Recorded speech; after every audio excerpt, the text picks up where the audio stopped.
नमस्कार साथियों, स्वागत है आपकी दिलचस्प दुनिया में। मैं सुनील दास और आज हम चर्चा करने जा रहे हैं राजस्थान के मुद्दे में उठे हुए उस विषय पर जिसमें ये जो आपने थंबनेल में देखा होगा कि क्या राजस्थान में अब एसटी, एससी, ओबीसी वर्ग के जो लोग हैं क्या वो आईएएस अधिकारी नहीं बन सकते।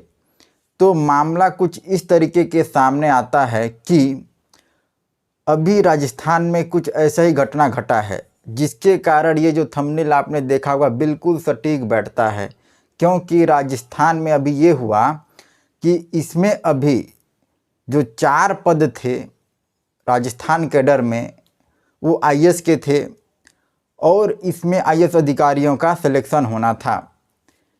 अब आपको पता है कि जो राज्य सरकार होता है, प्रत्येक राज्य का अपना अपना सिविल सेवा परीक्षा होता है जिसे पास करके कुछ अधिकारी राज्य के अधिकारी बनते हैं, जैसे कि तहसीलदार, एसडीएम, डिप्टी कलेक्टर वगैरह।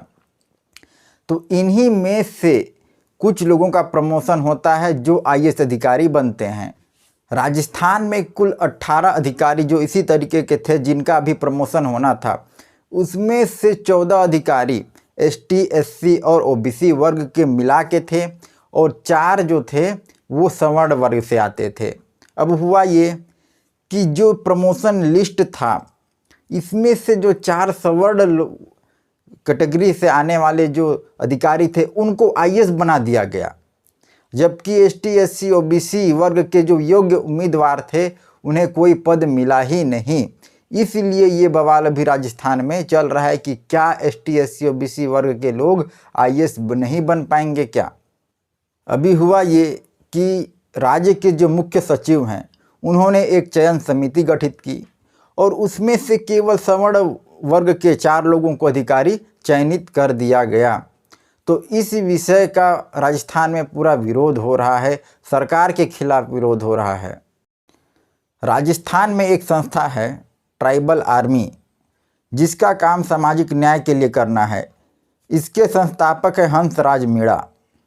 तो इन्होंने ये सवाल किया है कि आखिर राजस्थान में जो कि अभी जो घटना घटा, 4 लोगों को सवर्ण वर्ग के थे उनको आईएएस बना दिया गया, जबकि एसटी, एससी, ओबीसी वर्ग के उम्मीदवारों को नहीं बनाया गया। तो इससे क्या राजस्थान में समानतावाद और कानून का सही पालन हो रहा है क्या लोगों को सामाजिक न्याय मिल रहा है? ये जो सवाल हैं हंसराज मीणा की तरफ से कहा जा रहा है, क्योंकि इस तरीके से योग्य उम्मीदवारों में अगर जातिवाद देखा जा रहा है तो पूरी तरीके से ये संविधान का उल्लंघन है और सामाजिक न्याय का भी उल्लंघन। जो चयनित अधिकारी थे उनका जो नाम है डॉक्टर नीतीश शर्मा, अमिता शर्मा, नरेंद्र कुमार मांगड़ी और नरेश कुमार गोयल। ये सभी चारों जो अधिकारी हैं वो उच्च वर्ग से आते हैं। अब केंद्र सरकार की ओर से 8 अगस्त 2025 को ये चयन सूची जो अधिसूचना है वो जारी किया गया, जिसमें इन चारों अधिकारियों की नियुक्ति आईएएस कैडर में किया गया। अब सवाल यहाँ निष्पक्षता पर उठ रहा है कि यहाँ जो चयन हुआ वो निष्पक्ष नहीं हुआ। जो योग्य उम्मीदवार थे एसटी, एससी, ओबीसी वर्ग, उनके साथ अन्याय हुआ है, उनके साथ भेदभाव हुआ है, उनके साथ पक्षपात हुआ है। हंसराज मीणा जो हैं उन्होंने आगे कहा है कि इस तरीके से ये जो है सामाजिक न्याय की पूरी तरीके से अवहेलना की जा रही है।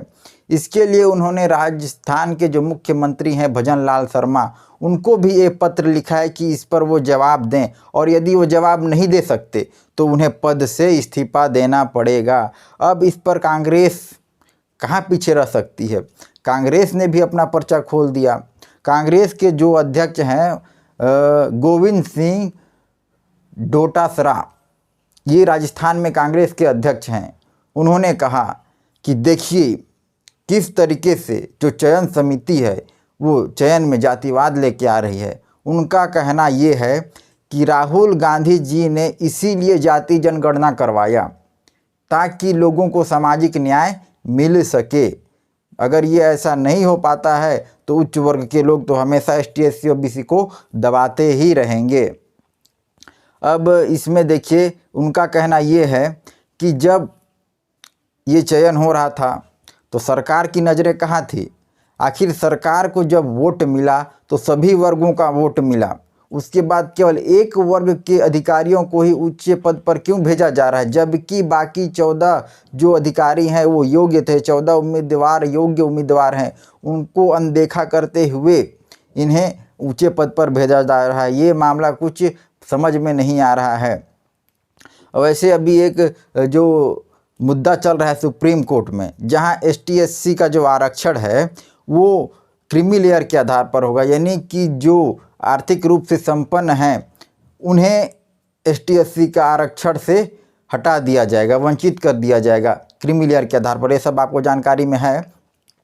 लेकिन ये जो संविधान सभा 1930 और 32 में जो हुआ था, वहाँ जो बहस छिड़ रहा था, वहाँ डॉक्टर भीमराव अंबेडकर का साफ साफ कहना था कि चाहे कुछ भी हो जाए, चाहे ST/SC के जो व्यक्ति हों संपन्न क्यों ना हो जाएं, लेकिन उन्हें क्रीमी लेयर में नहीं लाया जाएगा, क्योंकि अगर ऐसा होता है तो जो उच्च वर्ग के लोग हैं वो इन्हें दबाने की कोशिश फिर से करेंगे, इन्हें नीचे पद पर रखा जाएगा। हो सकता है किसी कारण से इन्हें बर्खास्त कराया जाए, तो किसी न किसी तरीके से उच्च वर्ग के द्वारा ये ST/SC समाज प्रताड़ित होते रहेगा, इसलिए ऐसा नहीं किया जाना चाहिए। वैसे अभी ये मामला सुप्रीम कोर्ट में लंबित है, चल रहा है, लेकिन अब आप बताइए, क्या राजस्थान में जो ये सब कुछ हुआ क्या वो सही है?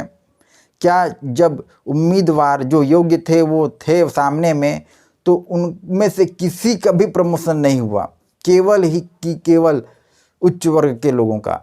अब इस पर आपका क्या विचार है, आप कमेंट करके बताइए। वीडियो अगर आपको अच्छा लगा तो वीडियो को लाइक करिए, चैनल को सब्सक्राइब करिए। मिलते हैं आपके साथ नए वीडियो के साथ, तब तक के लिए धन्यवाद। जय हिंद।